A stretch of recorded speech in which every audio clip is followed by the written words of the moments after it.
Hi అండి, అందరికీ నమస్తే. Welcome back to our channel. ఇవి అయితే మాత్రం నేను షేప్ బెల్ట్లు కుడుతున్నానండి. ఎలా కుడుతున్నాను అనేది మీకు ఇద్దరు ముగ్గురు అట్లా అడిగిందండి మన సబ్స్క్రైబర్లు.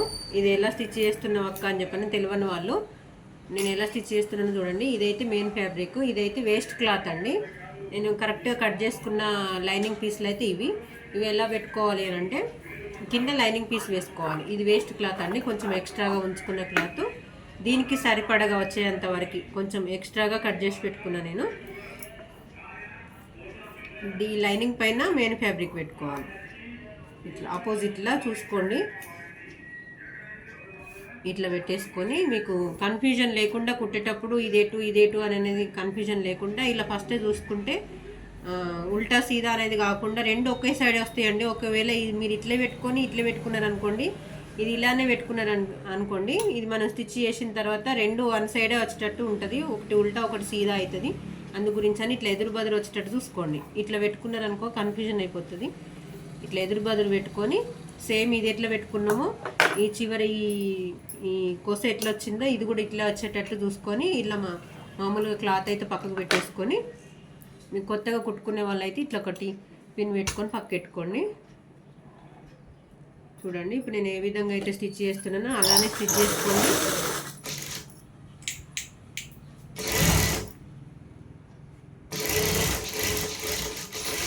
ఏ పని చేసినా ఏ వర్క్ చేసినా కొంచెం ఈజీ ప్రాసెస్లో ఉండాలి, నీట్గా రావాలని చెప్పనని అట్లా ట్రై చేసుకుని అనుకోండి, మీకు పర్ఫెక్ట్గా రావడానికి అవకాశాలు ఎక్కువ ఉంటాయి. తొందరగా కావాలి అనేటట్టు ఉంటే కొంచెం ఎట్లా చేస్తే ఎట్లా తొందరగా అవుతుంది, నీట్గా ఎట్లా వస్తుంది అనేది చూసుకోండి.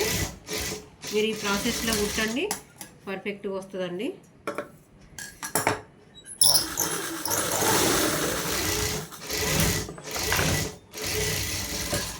నేను ఇంకొక స్టిచ్ అయితే ఎక్స్ట్రా వేసేసుకుంటాను. ఎక్స్ట్రా ఎందుకు పెట్టుకున్నాను అని అంటే స్టిచ్ చేసేటప్పుడు మనకు తక్కువైంది అనుకో, జాయింటింగ్స్ అవి ఇవ్వాలంటే మళ్ళీ జాయింట్ చేయాలని అంటే ఇబ్బంది కదా.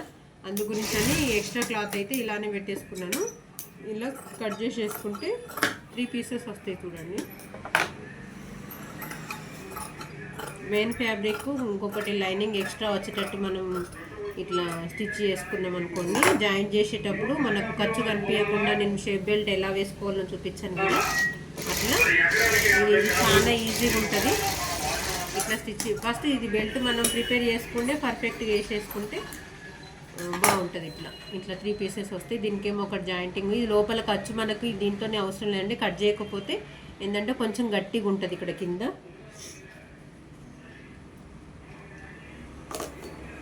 చూడండి, ఇలా వేసుకున్నాం కదా, దీనికి ఇంకొకటి అనుగుడు కుట్టు వేసేసుకోవాలి. చూడండి, ఇక్కడ స్టిచ్ వల్లేదు.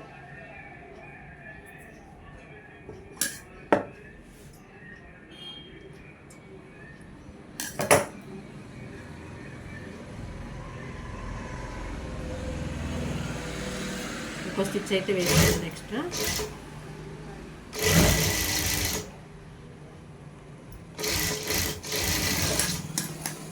మళ్ళీ దీని సేమ్ అదే యథావిధిగా ఇట్లా వేసుకొని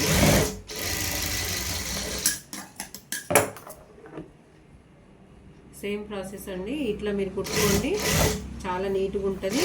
మనకు ఖర్చు కనిపించకుండా స్టిచ్ చేసుకునే విధానం నేర్చుకోండి, ఫినిషింగ్ నీట్గా ఉంటుంది.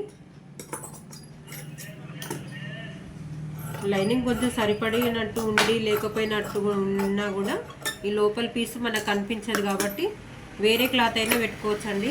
వీడియో కనుక నచ్చినట్టయితే లైక్, షేర్ అండ్ సబ్స్క్రైబ్ అండి. థ్యాంక్ యూ అండి.